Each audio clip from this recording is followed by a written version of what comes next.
젠슨 황은 왜 미래를 예측하지 않으려 했을까? 에피소드 9. 예측의 착각.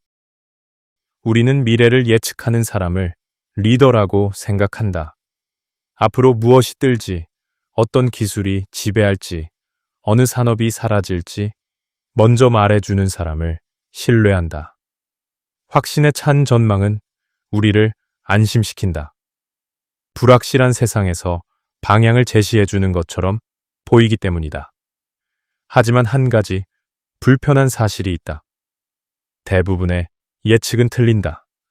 우리는 맞았던 예측만 기억하고 틀린 예측은 잊는다.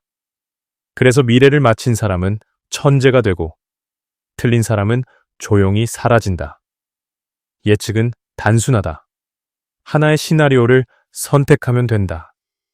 이 기술이 중심이 될 것이다. 이 시장이 성장할 것이다. 이 변화는 오래가지 않을 것이다. 이렇게 하나의 이야기를 정하면 전략도 명확해진다. 자원을 집중하고 속도를 올리고 다른 가능성은 줄인다. 문제는 이 단순함이 동시에 위험이라는 점이다.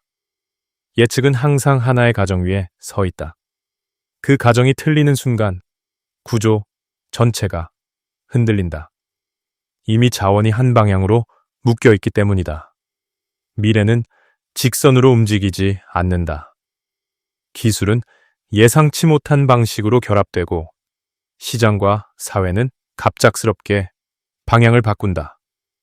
이때 예측 중심 전략은 빠르게 무너질 수 있다. 틀렸다는 사실을 인정하는 순간부터 손실이 시작된다. 그래서 질문을 바꿔야 한다. 앞으로 무엇이 될 것인가가 아니라 무엇이 되더라도 우리는 살아남을 수 있는가?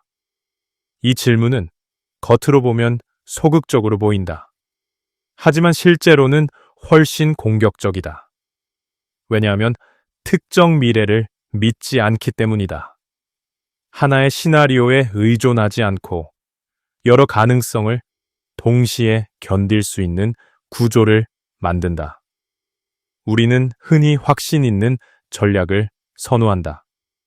명확하고 빠르고 결단력 있어 보이기 때문이다. 하지만 확신은 언제나 전제를 전제로 한다. 전제가 틀리면 확신은 가장 큰 위험이 된다. 예측을 하지 않는다는 것은 아무 생각이 없다는 뜻이 아니다. 오히려 더 많은 가능성을 동시에 고려한다는 뜻이다. 한 방향에 올인하지 않고 방향이 바뀌어도 전환할 수 있는 기반을 만든다. 이 전략은 단기적으로 비효율처럼 보일 수 있다. 자원이 분산되고 결과가 느리게 보인다. 그러나 시간이 지나면 차이가 드러난다. 환경이 바뀌었을 때 이미 준비된 기반은 다른 기회를 흡수할 수 있다. 예측은 우리에게 확신을 준다. 준비는 우리에게 유연성을 준다. 확신은 빠르게 달리게 만들지만 유연성은 오래 버티게 만든다. 우리는 기회를 맞추려고 한다. 하지만 기회는 예측한 사람에게만 오는 것이 아니다. 준비된 사람에게 온다. 예측은 마치는 게임이고 준비는 놓치지 않는 구조다. 또 한 가지가 있다. 예측은 심리의 영향을 강하게 받는다.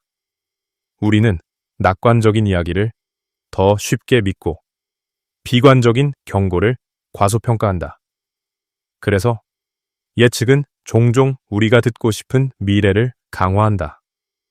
반면 준비 중심 전략은 감정에 덜 의존한다. 특정 방향에 감정을 실지 않는다. 틀릴 가능성을 전제로 설계한다. 이 전략은 화려하지 않지만 안정적이다. 결국 전략의 차이는 여기서 나온다. 우리는 하나의 미래를 믿고 설계하는가, 아니면 여러 미래를 견딜 수 있게 설계하는가. 예측은 통제를 약속한다. 준비는 겸손을 전제로 한다. 우리가 모든 것을 알 수 없다는 사실을 인정하는 순간 전략의 방향은 바뀐다. 생각의 출발점은 마치는 데 있지 않다. 무너지지 않는 데 있다. 미래를 정확히 아는 사람은 없다. 하지만 어떤 미래가 오더라도 다시 움직일 수 있는 구조를 가진 사람은 있다. 그리고 그 차이는 예측이 아니라 준비에서 시작된다. 다음 에피소드에서는 일리아 술츠케버를 이야기한다. 왜 그는 AI의 속도를 걱정했을까? 에피소드 10 통제의 한계.